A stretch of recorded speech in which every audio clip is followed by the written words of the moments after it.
I'd like to call to order the City of Las Vegas Historic Preservation Commission meeting for March 26, 2014. Has this meeting been properly posted to meet the open meeting law? Yes, it has. All right. Item number 3, public comment during this portion of the agenda must be limited to matters on the agenda for action. If you wish to be heard, give your name for the record, the amount of discussion, as well as the amount of time any single player or speaker is allowed may be limited. Seeing none. What I'd like to do is take item 4, but then I think I'll move items 11 and 12 up to the top of the agenda. But first, let's go to item 4 for possible action. Approve the final minutes by reference of the regular meeting of December the 11th, 2013, and February 26th of 2014. I would look for a motion. Second. Do we have a second? Second. The hand went up faster than the voice, so Donald, you get the second is Donald. Let the record show our new member has arrived. Yes, so noted. Further discussion regarding first the minutes of December the 11th. Any suggested changes? Hearing none. February the 26th.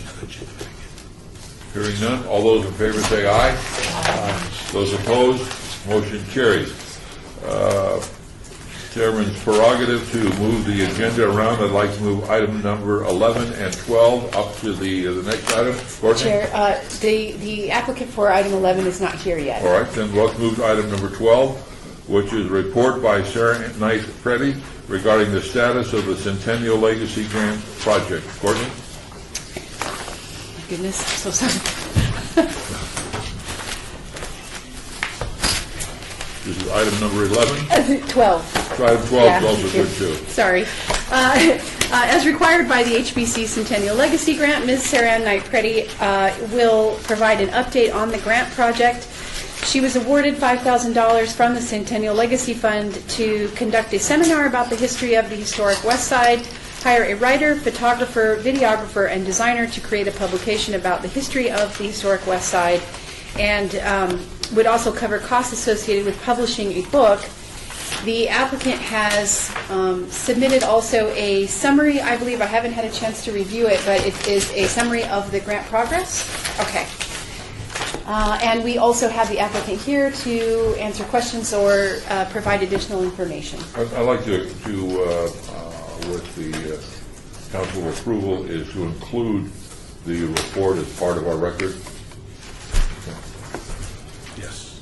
And would are there any, would the applicant like to make a presentation?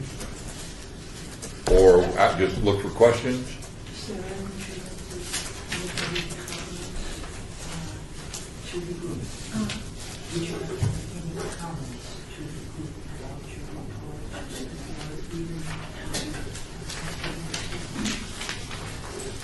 Excuse me, but I can't hear.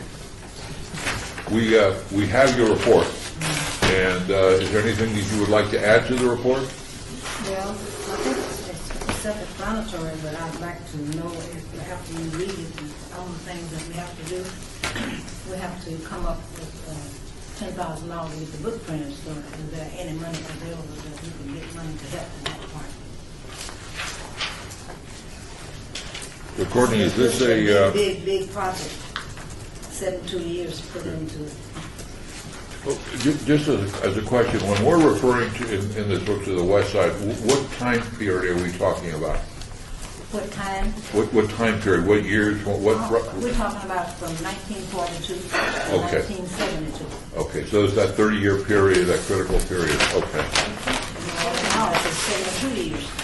I've been in Las Vegas 72 years. That's why I can't hear. So it's bigger than 1940 to 1970? It's 1942 to 1972. By the time we get through it, it'll be 72 years in September. 2014. 2014, it's 72 years. Okay. Oh, and that's how it was written originally. I apologize it did not specify in there, but that was part of the original grant period. Was Okay. the 172 years. Okay. That's about my life story in Las Vegas, not what I heard. I'm talking about what I saw. Okay, great. I asked the commission for any questions, and Courtney, if there are none, then the issue of the supplemental grants is a whole separate issue, correct? Right, and I would like to, just give you some information about this grant here is, there's a $5,000 limit on that amount. The next available grant cycle is August of this year. If you need more than $5,000, you'll need to go to the Centennial Commission. They have a much higher limit, and they meet quarterly, and I can give you that information of who you would contact. It's through the city of Las Vegas, so it's staffed here. They just have a higher amount limit. Ours is 5. Limit of 5,000 now. Here. Yeah, this is a $5,000 limit. The Centennial Commission grant is a $100,000 limit. So if you need more than $5,000 to finish this project, you'll have to go to the Centennial Commission. That's not till August, what date? Their next meeting is April, and they're still accepting the applications, which is almost exactly the same application as us. There's just slight differences. And I will have to. You know what? I'll give you Esther's number. I think I can remember it off the top of my head. But I have your telephone number. I Okay. can telephone you. Okay. If you can email everything to me, because she does not work with the internet. Right. Then I will Okay. get the information Great. to her on that. Right. But I don't have a question. Are you talking about not excluding the 5,000 we got already? Right. I can get another 5. We can get whatever you might need when it comes to the point in April. April. It's not going to be happening until August. No, April. April is the deadline to submit. For us, August would be the next time we would be able to give any money. But for them, they have a different A different cycle. And quite frankly, we get our money from them. So in the April, I assume that they're going to be giving us money for our next cycle, I would assume. Or No, because we haven't Where do we- spent, okay, right. yeah, but I would suggest you write up a nice report, because there are lots of people that are in line for that money that also have wonderful projects as well, and tends to go pretty fast. So I would get with Courtney and report. Any questions on the progress so far, the money that this group is allocated?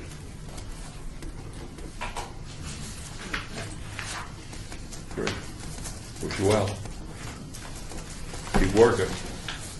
Thank you. Okay. Thank you, guys. Is anybody here from the Harrison House yet? No? Okay. All right, then let's go back to the agenda, item number 5, which would be HPC 53249 for possible action regarding the Historic Preservation Commission Centennial Legacy Program for bricks and mortar project for residential area designated on the city's historic property register. Courtney? The commission requested staff to prepare a draft grant application for bricks and mortar projects for private property owners to be considered. Staff completed research of other government agencies that provide similar grants to private property owners and included elements from those applications as well as elements from the city's Visual Improvement Program grant application. The proposed Las Vegas Historic Preservation Commission Centennial Legacy Grant Program for bricks and mortar projects, I had to separate it out from the other application, would provide funding to private and nonprofit organization property owners of residential properties designated on the city's historic property register. The proposed work must apply to areas that are already within the purview of the commission, which is limited to work that requires a building permit and can be seen from the public right-of-way. So that means no interiors and nothing that the commission wouldn't normally review, like paint, colors, or landscaping. The grant funds will be awarded in amounts of up to $2,500, would require a 100% match and a minimum of 2 estimates from licensed and bonded contractors. The commission will retain the right to grant approval of any application above that limit on a first-come, first-served basis. And one correction, if the draft grant application is approved, it will be placed on the April 28th, 2014 agenda of the commission for the Las Vegas Centennial for consideration, along with the attached amendment to the MOU between the Centennial and the City of Las Vegas. And if both of those are approved by the Centennial Commission, then we can begin taking applications for bricks and mortar projects in the fall grant cycle. Just to note that because of staff resources being limited, we're only going to be accepting 1 project per year until we get more staff to help administer those grants. They are very labor intensive.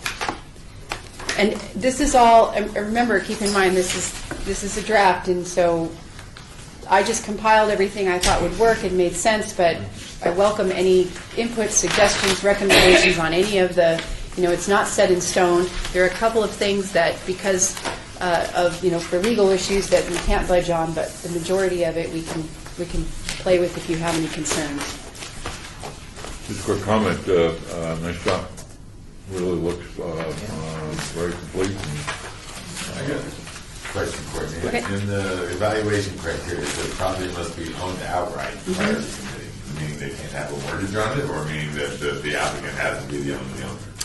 And maybe I need some, and this is where you can probably help me, but what I mean is that there's no tax liens or other liens that are on it. So, in other words, it has to be owned by the property owner, not Yeah, that would Clark need to County. be reworded then, because Okay. owned outright generally implies they don't have a mortgage either. Okay. So you put a mortgage is a lien, so if I may. Oh, okay. So we'll probably want to talk to figure out which liens, if any, are okay. The reason I'm suspecting that this language is in here, that probably came from some things we've seen elsewhere, is that if we want our $2,500 back, if we have to get it back, and there are other liens, those other liens are generally going to be greater than $2,500, which means we don't have really a chance of getting our money back. And so other jurisdictions have probably decided that we're only giving money to those homes that are owned free and clear, because then there's a chance that we get our money back if we have to foreclose, or if we have if we're going to wait when they sell. Is this a I'm not saying we should do that. I'm just saying that's probably why the language is what it is. But this is a grant, not a loan, is that correct? Correct. Okay. But, I mean, aren't we like the Humphreys has covenants, in a sense, isn't this, we're giving them this money to use for this, and then if they don't do that, what happens? Why would we want the money back? Okay, so we say that you have to have one of the provisions of this is you've got to have what you've done for at least 5 years, Okay. right? The reason that's there, I'm speaking for Courtney now, I think, but the reason it's there is so someone doesn't come, get some money from you guys, do something, and then be able to change what they've done Or flip it. or flip it the day after they're done with their improvement. The idea is we want people that are improving their neighborhoods and their houses long term. And so there Let me say it are a different way, because I'm not sure I agree with that exactly. Okay. I don't care if they flip it. What I care about is that we granted the money for historic preservation, and they are preserving a historic element. okay. And if they sell it, I don't care. All we care about is the preservation of that historic thing. If they destroy it or take it down, I think that's where we need to put the covenant. They need to keep it up for a period of time. I haven't read that up, but that's Right. Does that make any difference if they? No, I wouldn't be bothered by that either, but is that a covenant that then continues with the property to the next owner? I would think Or so. not those, That's where, right. That's what I would want to know also. I would want you know, to be which then sure becomes that, a recorded deed, literally a deed restriction on right. current and future owners for X number of years. Yeah, I think that would be all right, too. I mean, James, it's not the same kind of thing you're saying in different, Okay, so the way the grant, the way this comes to you is in the grant program. If you look on page 4, grant requirements, paragraph 1, they're going to have to sign this contract and covenant, right, and maintenance agreement. We have a standard form for that. That is not part of this package. But what I'm hearing are a few things you'd like to see part of that agreement. I think we better we better be clear as to what this commission wants, so we can make sure it's in this grant agreement clearly. So when the lawyers that put together the grant contract and covenant maintenance agreement, they have it in here so they see it and we don't miss it.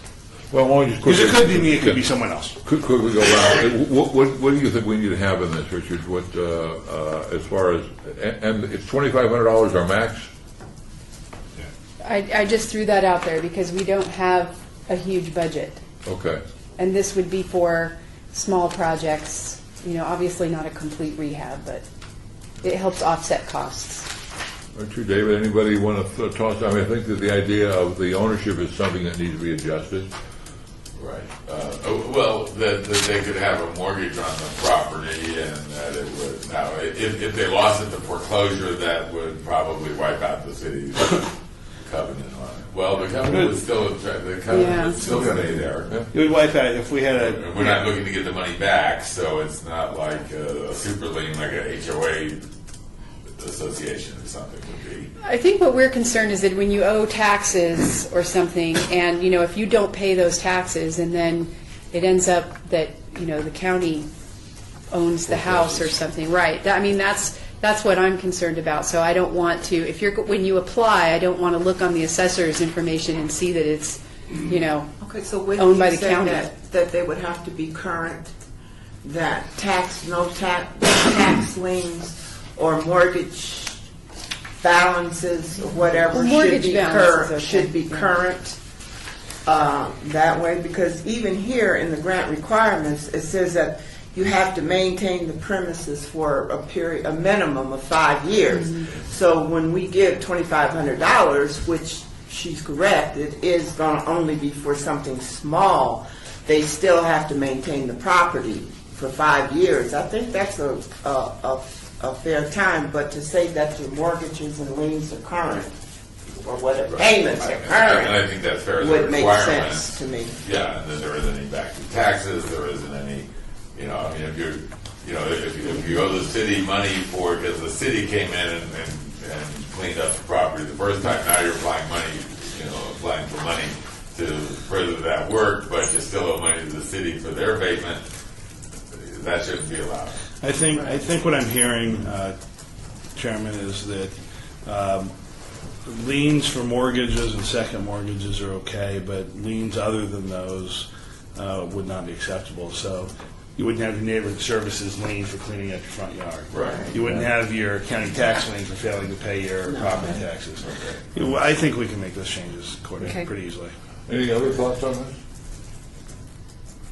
So the process for us is that you'll make some additional changes, come back for another draft, or would we come back with a vote at our next meeting? The commission would vote on the condition that these changes are made so that it can move forward to the April Centennial Commission meeting. Great, okay, that'd be good. Do we have some friends of the Harrison House? Yes, we do. Okay. Then, are you ready? We are ready. Well, we're ready to move you up on the agenda. Okay. Although we'd like you to stay for the entire vote. We do have a matter to vote on, so why don't you relax a couple of seconds and We can do that, sir. Thank you. okay. We look for a motion to make those recommended changes. Yeah, I'm accept it with those recommended. I might run that. recommended changes, yeah. Okay. I second. Further discussion? Hearing none, all those in favor say aye. Aye. Those opposed, motion carries. Again, Courtney, nice job with a lot of good detail in there. We are now scheduled for item number 6, but I'd like to move the agenda forward to item number 11, a report on the Harrison House organization regarding the status of the Centennial Legacy Grant Project. Courtney? I apologize, I seem to not have that item. We have a, Number 4. thank you. Sorry, it's just not in my packet. As required by the HBC Centennial Legacy Grant, a representative of the Ward 5 Chamber of Commerce and Harrison House Project will provide an update on the grant project. The project was awarded $5,000 from the HBC Centennial Legacy Fund for professional consulting fees to hire an architectural historian to conduct research and prepare a nomination to the National Register of Historic Places for the Harrison House located at 1001 F Street in West Las Vegas. Also for costs associated with developing a marketing and fundraising plan for the Harrison House. And there were certain conditions that applied, which are provided on the staff report. And at this time, I see that the applicants have presentation materials and things, so I will gladly turn it over to the applicant. If you would just state your name. My name is Stanton Wilkerson, and I'm president of Harrison House. And this is Felicio Howard of Felicio Creative, who did our artwork and collateral materials. And with your permission, we can stand and deliver, So to speak. so to speak. Here it What is. we were able to accomplish, this has been a very rewarding year, and actually today being the 25th, is it? 26th. I'm glad you reminded me, because it was 1 year ago yesterday that we first applied for our state charter and put in all of our information to become Harrison House with the state of Nevada. So we're kind of happy that we had a very productive year. What we did with the materials is we were able to contract with Mel Harmon to do our historic preservation, our historic designation nomination. And what we were able to do with that, did she send you a copy of her complete report? Not yet. Okay. She sent us an excerpt from her complete nomination package. That nomination package is complete. This is a runoff that I'll pass it around of an excerpt from her nomination package. The book that is being displayed in is our Harrison House report book, and it basically features our #1 campaign for the year, which is the Emancipation Proclamation celebration. And the artwork was designed by Felicio, and we apologize that we didn't spare the expense in getting this replaced, but we did learn how to spell proclamation. And as you'll see from our other documents, that all has been corrected. We then used some more materials to create a week's worth of activities, which this week is which are featured this week actually. And it started on Saturday, this past Saturday, with the neighborhood cleanup and recycle day, and was held around the neighborhood from D Street in Washington to Owens and D and back to H as our western boundary. So we had over 60 people this weekend came out and volunteered to help with that cleanup. The city of Las Vegas sent over their rapid response team's front porch, and everyone got out, rolled up their sleeves. We had a group from UNLV called Shine City come over, and they helped us. We created such a ruckus that the police must have thought that all those orange vests out there was a group of what you call them? Prisoners. Prisoners out there. It was like, where are you guys with? It was kind of fun.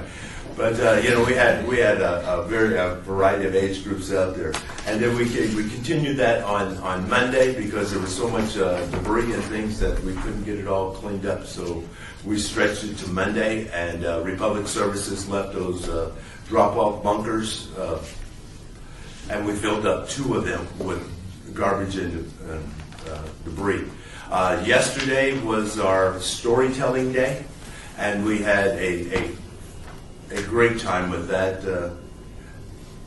Ms. White was there, and I believe that she can attest that we had some very unique storytellers.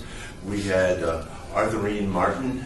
She's with the National Black Storytellers out of Virginia, and she did a very moving rendition and costume rendition of an abolitionist, and came with song and poetry, and we hope to add that to some sort of archived file for us. We had Simeon Holloway, who was a member of the Navy's B-1 band, the first all-black band for the United States Navy. We had Assemblyman Harvey Mumford, who talked about black legislative history of Nevada, and some very interesting facts and things like that he's experienced in the legislature, and things pertaining to law. Then we had Reverend Pastor John Riley, who has lived in Las Vegas since the late 1940s, early 1950s, and he talked about life and condition in times during that particular period of time. So we had a very fine group of storytellers. Today we had a breakfast with the Women's Federation for World Peace as they welcomed some of their dignitaries into town, and they will be presenting a special program this evening as part of our Moulin Rouge affair, and where we're paying tribute to the signing of the Moulin Rouge Agreement, which ended segregationist practices in the Las Vegas hotels for that group of people in that era. But we wanted to, that was a start, so we wanted to do that. We also wanted to present the commission to be our guest. If someone would like to utilize these tickets, we would like to present them to the commission, so if they would like to send a delegate to the Moulin Rouge affair. It's going to be held at the Elks Lodge on West Charleston this evening starting at 4:30. We have a ceremonial bridge crossing that the Women's Federation for World Peace are going to be doing. This is a program of atonement and healing where you have 2 people of differing sides of an issue come together and agree to disagree and forgive each other and move forward.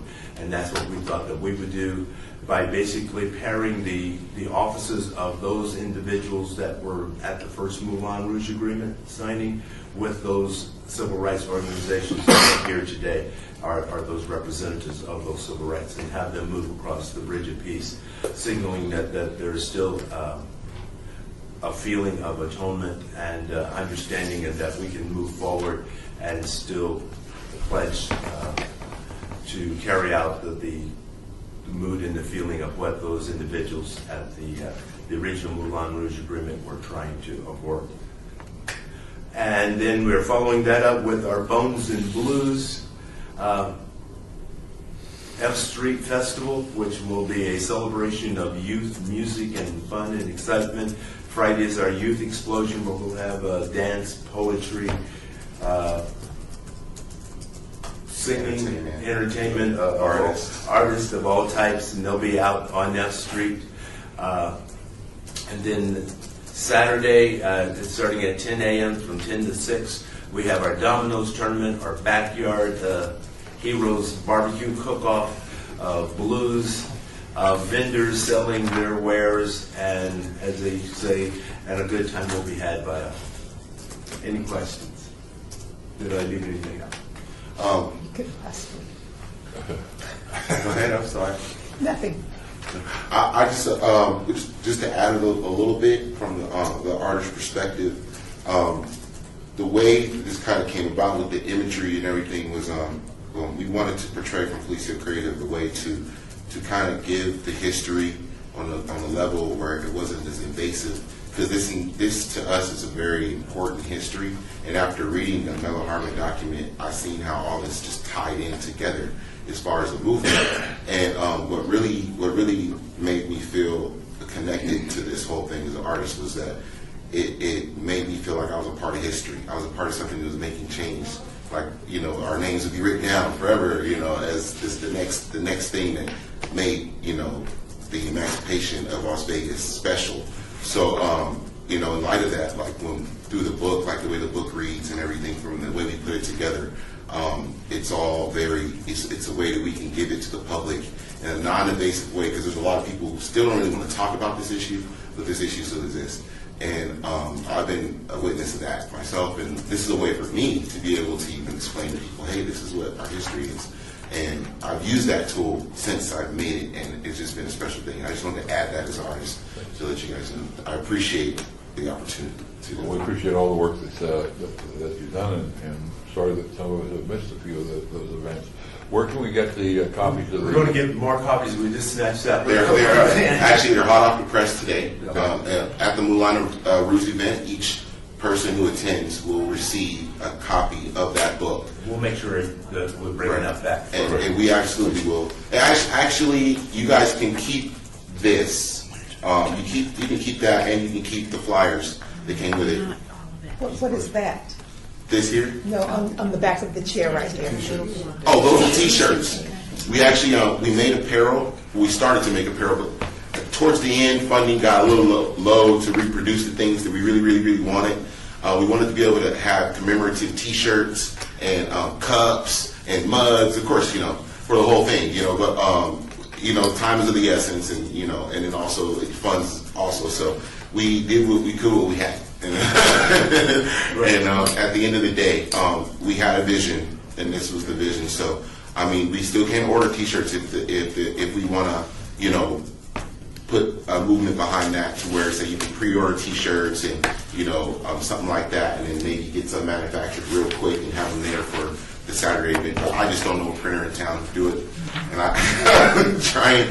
So, other than that, copies of the books did you print? We printed 350. Yeah, we actually printed 350, and I believe we expect there to be 200 people at the Elks Lounge. So at least each person who attends the event will get an honorary book, and then whoever else would like a book, you can just donate $2, and then you'll get a book. You know, and that'll be about like we'll have 150 of those left over. So, our printing. No, we don't. No, you're good. I mean, that's for later. You know, this is your book. You got a book there, so. Yeah, we'll bring some. We actually plan to print 5,000 as our budget allows for it as we move forward. We expect some, you know, the monies that we receive from the commission, 33,500 was used for the contract for Melo Harmon, and the remainder was used just to design the collateral materials, and so then we had to scrape up the additional fund. I shouldn't use trade like scrape in the middle of the presentation. I apologize for that. We had to seek donations. And understand, we want this to be an ongoing publication for F Street. We don't want, now that it's been built, the engine has been built, we actually want to offer that to the community as a wayport for them to advertise their services and reiterate the things that we talked about, maybe even open up a column for interns who want to aspire to be editors and, you know, things like that. So if people are interested in becoming a part of a news team, this could be a publication that can kind of run itself. You know, that can, you know, keep people educated on the history of F Street and ongoing things to come. So we actually didn't want to just stop at this because it's such a lot of work. I mean, we put a lot of work into putting that book together. I know Stanton designed some of the ads. I designed some of the ads. We were going crazy. It was a group venture, and you know, we hate to see it just die out after the event. We love to see it. We actually printed it in a manner in which we can keep the Melo Harmon piece as a center, or take it out and distribute it as a standalone piece, and then we can then place other informational materials around it and weave it through the book. So we try to do it that way. And as I was saying, the monies that we receive from the commission, we use to pay for the design work. When we then got down to the money left really for and so that's where our fundraising campaign came in. But we were able to get the Bella Harmon piece completed. She sent it to us. We're going to have that piece available to the commission with the nomination package in the very near future. So, How do we lend a hand with that in the future, articles or whatever? how do we do that? It's how, We can, you can just contact me at Harrison House and Okay, say, we'd like to, we'll probably do that, but quarterly. Good Lord's willing, yeah, use good Lord in our public building, but not church. Please, not weekly. Quarterly? daily.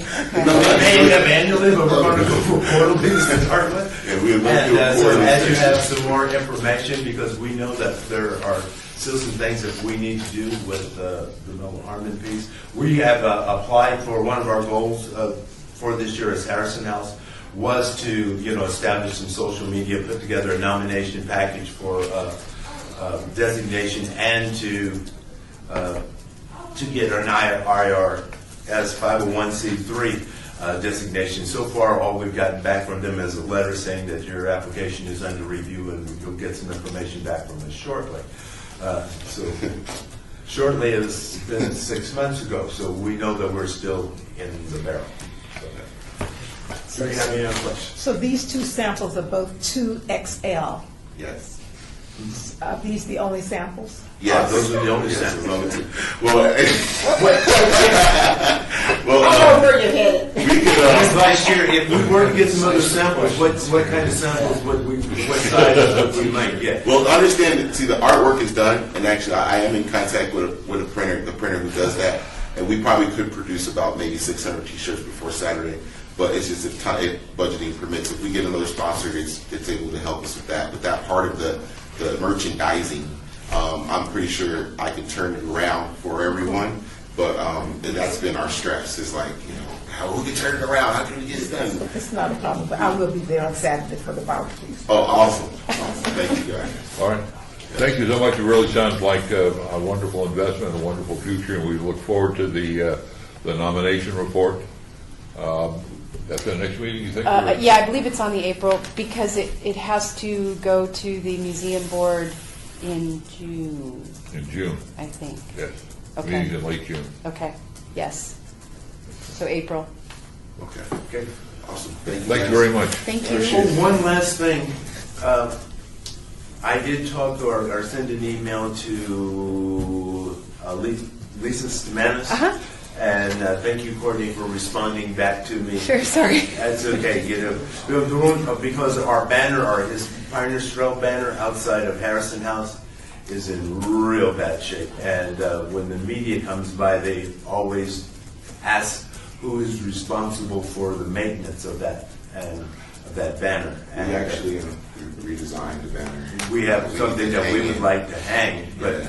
we couldn't get permission from other departments really to do the hanging because it's Is this the Pioneer Trail It's the banner? Pioneers Trail banner. And you want to redesign it? We've already redesigned it. We'd like to design something specific toward Harrison House and what we'd like to do.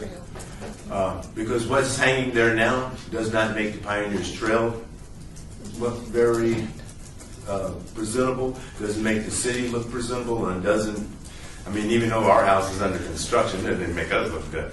So, So Courtney, you're working on that no, opportunity? it's torn, it's tattered, it's That is being faded, it's handled out of hanging the there. Office of Cultural Affairs, and they're working with them. So what you're saying is you directly. need a new banner, but he said He you would like- redesigned I did. the we- Pioneer Trail banner, which I have a question about. Because that would authority to redesign that logo of the banner for the We have- Pioneer Trail it would actually have was- to come from the city, wouldn't it? It was actually, the design was based around the emancipation for the week. So that was what was redesigned for this week. And we wanted to mount that as the temporary banner. Oh. for the time being. We didn't redesign the actual Pioneer Trail. So the Pioneer Trail banner needs to be replaced. Yes. That's something that you probably need to do, but I don't see why you handing another banner with the Pioneer Trail banner is an issue. I don't see where that's an issue. But I mean, if you redesign the Pioneer Trail banner, you're going to have to go through a whole lot of stuff for that.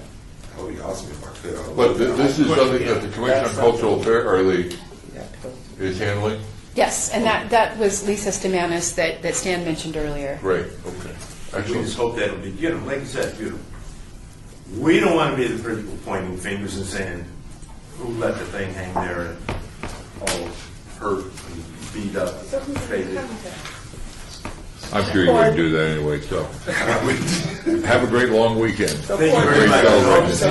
Thank you very much. They've got to continue talking with Cultural Affairs about it. Thanks, guys. Right. Don't worry Thank about you, it. guys.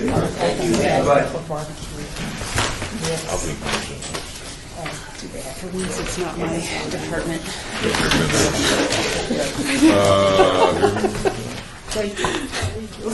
No, I can't go. Yeah, go ahead. You're on 6. Let's move to HPC 53250, possible action, May 2014 Historic Preservation Archaeology Awareness Month budget. Courtney. The following is a list of tentative costs for approved celebrations during the Historic Preservation and Archaeology Month. The Vintage Vegas food tour, and this is actually going to be cut in half because we've just been told by Vegas Valley Food Tours that due to their schedule, they're only going to be able to do 2 dates in May now for the food tour. So this would be for 3 hours max on 4 Saturdays, so actually this is going to be cut in half just for 2 Saturdays. The Historic Preservation Commission Annual Awards for Excellence in Historic Preservation. We might want to work on shortening that title as well. The plaques that we ordered last year they just kind of fell apart immediately. So I'd like to invest in maybe getting some nicer real wood ones instead of, which we thought we ordered real wood. It said wood, but when we got them, they were laminate, and by the time we handed them out, they were all kind of bubbled up. Oh, no. Yeah. So, Retroactive winners are stuck with bad ones, right? right. You cannot turn it in for an exchange. I'll give you some glue. Do you need authorization, or are you just going to go do that? No, it's just part of the budget to accept, and unfortunately the real wooden ones are about $20 each, so that's where it came to about $200 if we do 10 awards.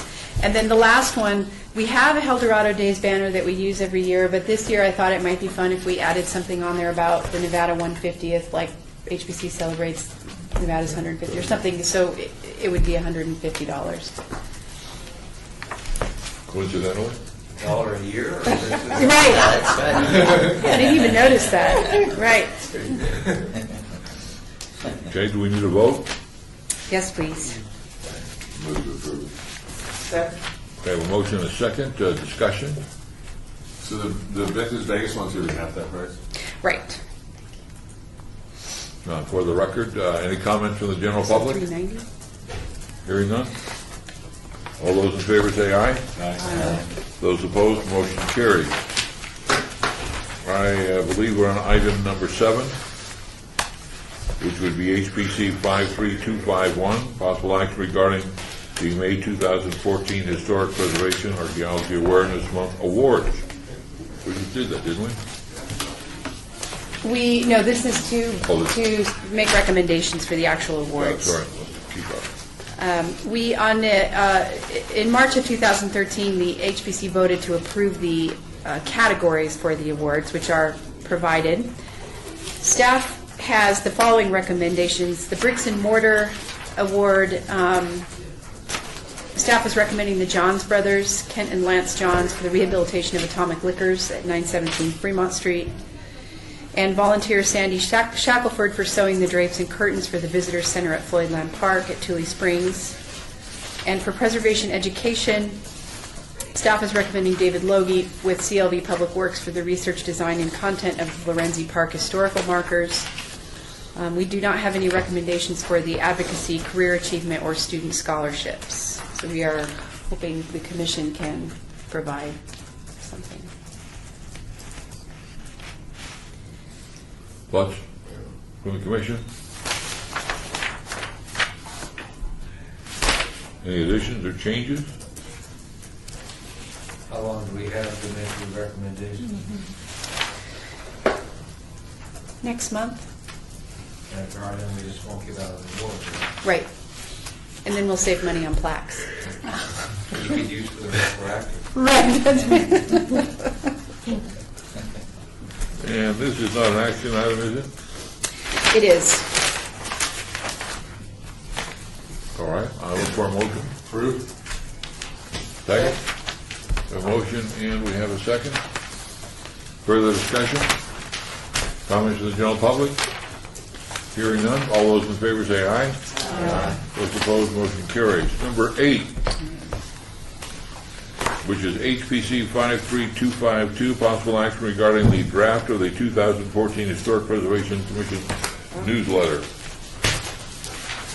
Just a couple of things I'd like to note.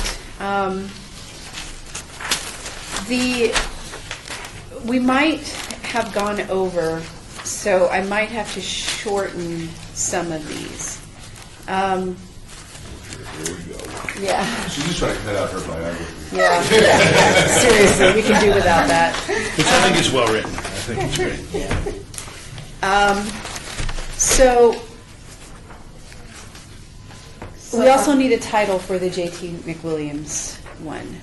So if there is any way we can think of, I mean, these are all, I can't think of where else to shorten some of these. So I just wanted to throw that out there, that might be an issue. And the only other question I had was on the lost, saved, threatened. The Clark County Courthouse, I couldn't find any good historical information on it other than this brief little paragraph that I found online.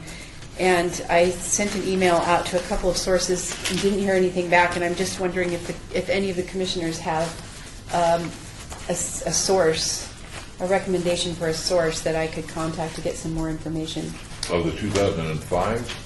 Which one are you looking for an image of?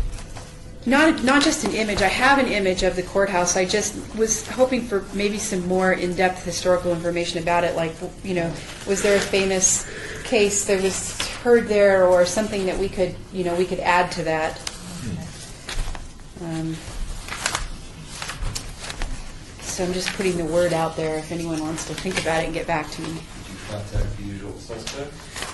I did. Well, I contacted Dorothy Wright because she had worked with the county to do that marker, and I contacted the county, and they just received that marker because it had been removed from the site, but they somehow could not get the information to me. And talk to Crystal. Okay, I don't think I asked Crystal. I might have sent an email to Dennis. I still work there. Did you change the things up the Vegas Valley tours, the dates? Not yet. I probably did not have a chance to, because that I just found that out after the packets went out. So I probably will have to change the dates in here. Thank you for reminding me. Which one? Is there room for a picture in the biography corner? I'll find an avatar.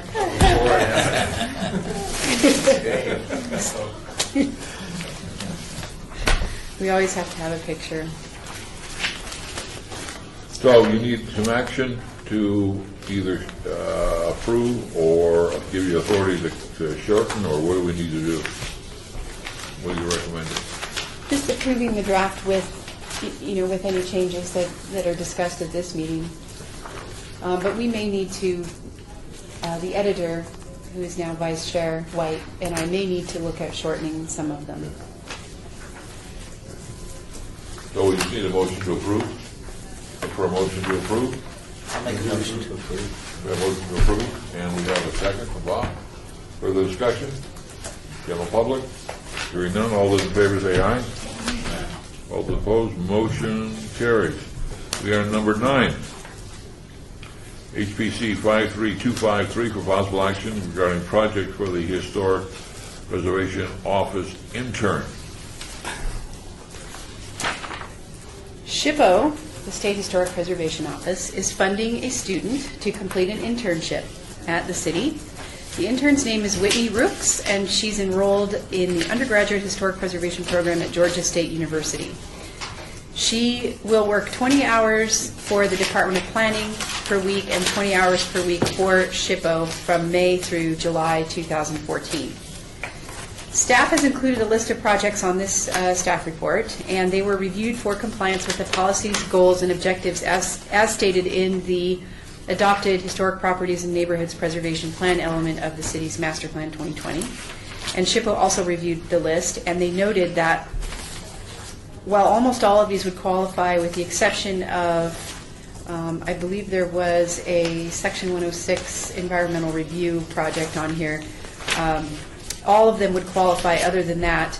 However, their priorities would be nominations to the state register and the, she said specifically, the technical brochure for the Berkeley Square Historic District and the state register nominations for Fifth Street School and Berkeley Square Neighborhood Historic District. And she being Rebecca Palmer, the State Historic Preservation Officer. However, as she repeated again, all of them would work. So I wanted to take these to you and get some ideas from the commission if you had specific priorities. And then once we narrow those down, I'll run them by the intern to see what her educational goals are, and we can all come to a happy conclusion. How long will she be here for? From May through July. So it's a summer internship. She's going to work 20 hours for us and then go to the state. Our interns have a 20-hour max. The volunteers have a 20-hour max work week. So they'll work. She'll do that time here and then move over to the state building for the remainder of the week. Any other thoughts, please? So these 2 months. May, June, July. So 3. Okay. Yeah. And she's working out of your office? Or what? Right. I mean, not in my office, but just right down the hall. She'll David? have her own cubicle and computer. On the local projects, I mean, I think they're all good. I mean, I wouldn't have a problem with any of them, but just from my own personal preference, I'd like to see the one that's listed as update the high school district brochure because of all the demos, because it's already printed and it's still out there. And because of that, I think it'd be worthwhile, and it sounds like a project that can be done relatively easily in the time frame. That would just be my personal preference, that I just want to enjoy it. Well, the filter I was trying to put it through is similar to yours. What can we get done? I think there's also a plate to your suggestion. What can we get done reasonably within 90 days? That one is a project that we could get done. Because the work's already been done, it's just a matter of updating. Are you saying the Fifth Street School? I'm sorry. Which one is the Fifth Street School? The high school, Las Vegas High Historic District, there was a On the back. thing we put out. Thanks. The header is called Local Projects. And there's 3, 4, 5, 6, 8 of them. They're all good. I don't have a problem with any of them. I just think that would be my favorite. I think we should leave it to Courtney and the intern to work out what she does and not restrict it. Yeah, it's probably Well, wrong. but input from us can help to guide that. So, but I'd certainly love to see time spent with the Convention Visitors Bureau on historic tourism, cultural tourism in general is, I think it would be a big boon to the city if people know that there's something to see that doesn't have a Las Vegas Boulevard address. Courtney, is there anything that's I would like to see Berkeley Square Neighborhood Historic District. In the state historic register, you new mean? nomination? Yeah, Yeah. because it's on the national, Yes, and so the work is already done, really. right? Since there's so many different visions of what should be done, Mary may be right. It may be just maybe you and her work out what you think is better. You know, but Well, in the Berkeley, the state nominations may be something she can do in addition to. She might be able to look at the nomination and determine how it would pull out that significance to the state of Nevada, but that may not be a very lengthy project. So that may be something that is small, and then, you know, we do another project as well. Yeah, I mean, to me, we've already got the Berkeley Square nomination. And we've already got the high school. Those can be updated, but and I would go for something new, which would be, what are we doing with our motels and motor courts on Fremont Street? Start attacking that project. But I think I'd go with what Mary's suggesting. Those are some ideas that we had, unless a member of the commission wants to give strict orders to Courtney.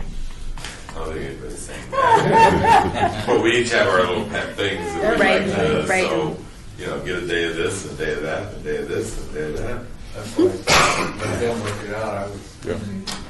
Yeah. So I would look for a motion, Mary. I don't think we really need a motion because she's been hired, right? So I don't think we're directing you how to do it. Well, the motion would just be to approve the list that we have here. Okay, I'll make a motion, Okay. and then it's sent up to your direction to the supervisor. Fit in on the next second. item. We have a motion, and Resources. we have a second. Second. Further discussion? General public? Hearing none, all those in favor say aye. Aye. Those opposed? Motion carries. The next item would be item 10. This would be a report by the Department of Planning regarding history, historic preservation, and archaeology awareness month, and that would begin, be you, Mr. Finn. Oh, he's not here, so that would be you, Courtney. Yes. The most of this is repeated from last month. There's just a couple of updates that I would point out. Is that we do have a confirmed list of restaurants, and that is the Flame Steakhouse at El Cortez, Binion Steakhouse, Hugo's Cellar at the Four Queens, and Chicago Joe's and Tiffany's Cafe. And Atomic Liquors is going to be an adult at the end for those participants who are over 21. So, but they have agreed, and they are looking at doing some sort of special celebratory cocktail for participants. The tour dates, again, those need to be changed to just the 10th and the 24th. And the price per ticket is going to be pretty expensive because of what the different locations are offering. So this is going to be kind of a change for us. We don't normally charge for things. And last year I was worried about charging $20 and we sold out. So I'm hoping that people kind of understand that what they're getting for this. Vicki at Vegas Valley Food Tours said that they normally charge, $150 for some of the nighttime dinner tours. So, and people are paying that. And these are for tours that aren't in, downtown Las Vegas and going to these places. So there's a chance we will have a good audience for it. Is there any reason to have scholarship tickets? I mean, anybody that... Can we do scholarship tickets? Yeah. I mean, is there any reason to go down that path that some of the seats would be left over for whatever?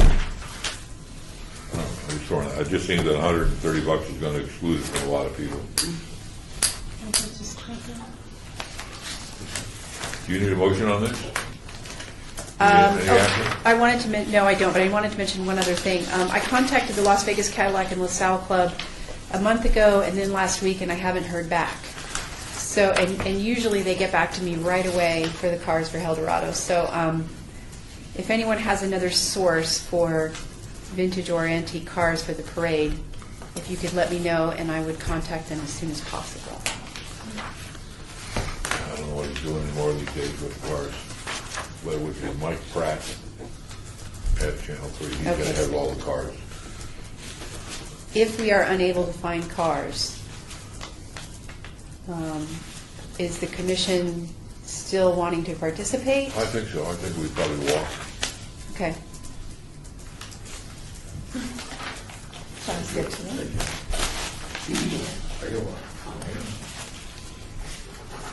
But that's the last resort.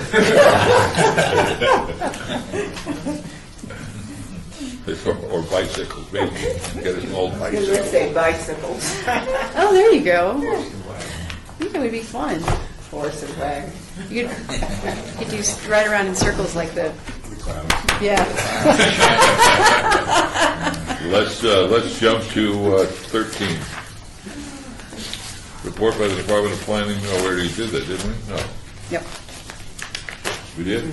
Oh, this is, no, right. This does not have a number, but it's report by Department of Planning. It's number 13. HPC Legacy Grant Application from the Nevada Humanities in the amount of $2,125 for an event titled Hospitality, Tourism, and the Myth of the West, How Harvey House heralded Las Vegas. Nevada Humanities has submitted a Centennial Legacy Fund application for $2,125 for partial staff salary, refreshments, film screening rights, printing supplies, honoraria, and facilities rental for the public event titled Tourism, Hospitality, and the Myth of the West, How the Harvey Houses Heralded Las Vegas. The program will consist of a public presentation and panel discussion inspired by the recently published book, Appetite for America, Fred Harvey and the Business of Civilizing the West, One Meal at a Time. Staff has reviewed it, and it meets the requirements, but the commission has 30 days to take a look at it, and then it will be on the agenda in April for a vote. Anybody want to just talk about it? Other than there was a Harvey House in Las Vegas, New Mexico, right? I don't know. Yeah, Harvey, we never had a Harvey House. No, they're saying there's similarities, which is pretty tenuous, but I haven't read the book, so I don't know. What's the myth? Tourism, hospitality, and the myth of the West. I think they're talking about the myth that, like, El Dorado, like we were an old West town, and we really weren't, that kind of thing. Cowboys. The application actually calls that out in the third paragraph, about halfway through, how the West, its vast landscape and native cultures became mythologized through branding, promotion, and journalism. So pretty close to what Commissioner I've always Williams wondered was why Indians are on all the pennants that you buy at Elko or Winnemucca or Las Vegas. And it's part of the Old West. They're produced back east by Easterners who think anything. And it's the same Indian. You never got any residuals either. Excuse me, same Native American.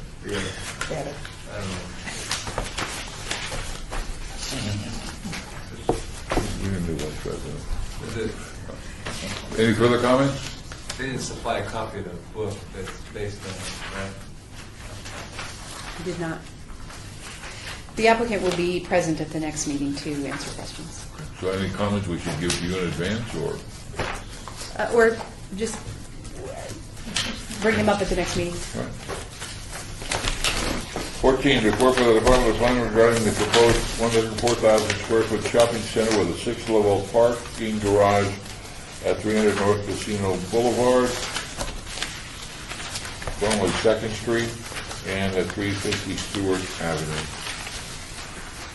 This is a follow-up to the item that was on last month's agenda regarding the CIM project, which surrounds the former U.S. Post Office and Courthouse, now Mob Museum.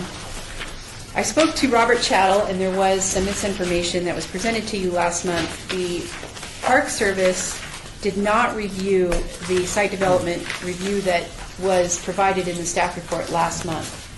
They did, however, review as a concept the plaza development, which was, and their approval was attached in the backup for this item. It is intended that when we receive the final plans for the plaza, that it will go back for review to the Park Service and the Commission Robert Chattel, being the historic preservation architect for CIM for this project, will submit the commission's comments along with the final packet to the Park Service. Chattel works for CIM? Wow.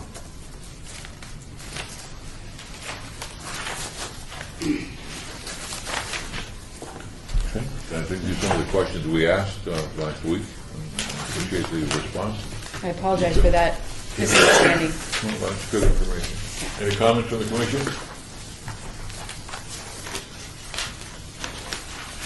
Hearing none, we'll move on then to item 15.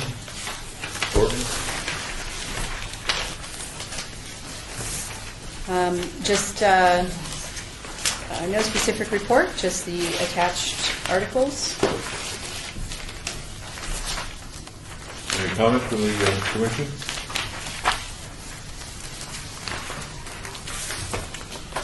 Item 16 and 17, let's go to 16 first, the report by planning regarding the updated list. Anything there, Courtney, you want to comment on? Floyd Land Park, the CCA awarded the city $98,000 for the rehabilitation of the old Adobe. And this will get us to, if you recall, there were kind of three treatment options. The first treatment option was stabilize the Adobe as a ruin. The second one was to rehabilitate the Adobe, reconstruct it essentially, but it would not be able to be open to the public, and then we would keep the protective roof that's over it, and it would also remain fenced. And then the final treatment option was a full restoration of the Adobe and removing the protective fence, because at that point we would have reconstructed the original roof, so that would protect it. Remove the protective roof, and then also the fence, and allow it to be open to the public by guided tour only. And this was the treatment option that was approved by the Preservation Commission. So the $98,000 gets us pretty much to the middle, which would be, not opening to the public, but restoring the building. However, I think that we have other funding opportunities that are open to us with the Centennial Commission, and also I'm meeting with Public Works to see how much of this the staff can take on.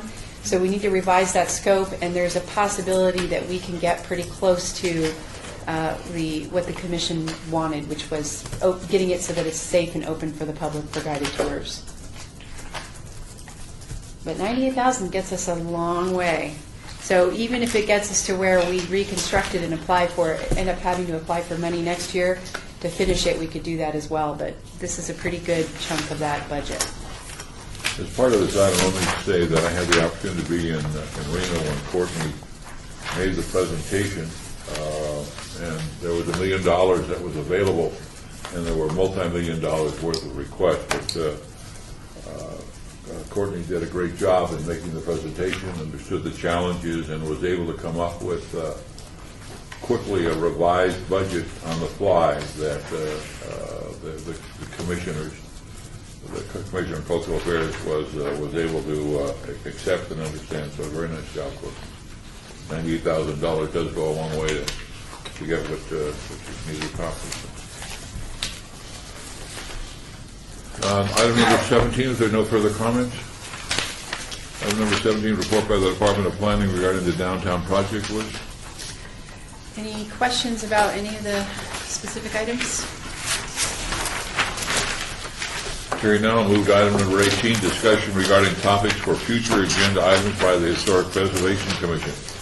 Comments made during this portion of the agenda by individual members of the Commission shall refer solely to proposals for future agenda items, and any discussion shall be limited to whether or not the items are within the purview of the Commission and whether or not the proposed items should be placed on the future agenda. No discussion regarding the substance of any such proposed topic shall occur, and no action shall be taken regarding the proposal. Is there anything that we'd like to put on the agenda for next time? Hearing none. Citizens' participation is item 19. Citizens' participation. Public comment during this portion of the agenda must be limited to matters within the jurisdiction of the board. No subject may be acted upon by the board unless that subject is on the agenda and is scheduled for action. If you wish to be heard, give your name for the record, the amount of time any single person can talk, as well as the number may be limited. Anybody would like to say anything? Yes, please, for the record. I'm interested in perhaps serving on the board someday. My name is Ron Gregorich. I worked here for the city's urban development division for 6 years, coordinating architecture, construction, and administering community development block grants. Well, welcome. Thank you. And for the record? Okay. Any other comments? Board, anybody? Then we are adjourned. Thank you all.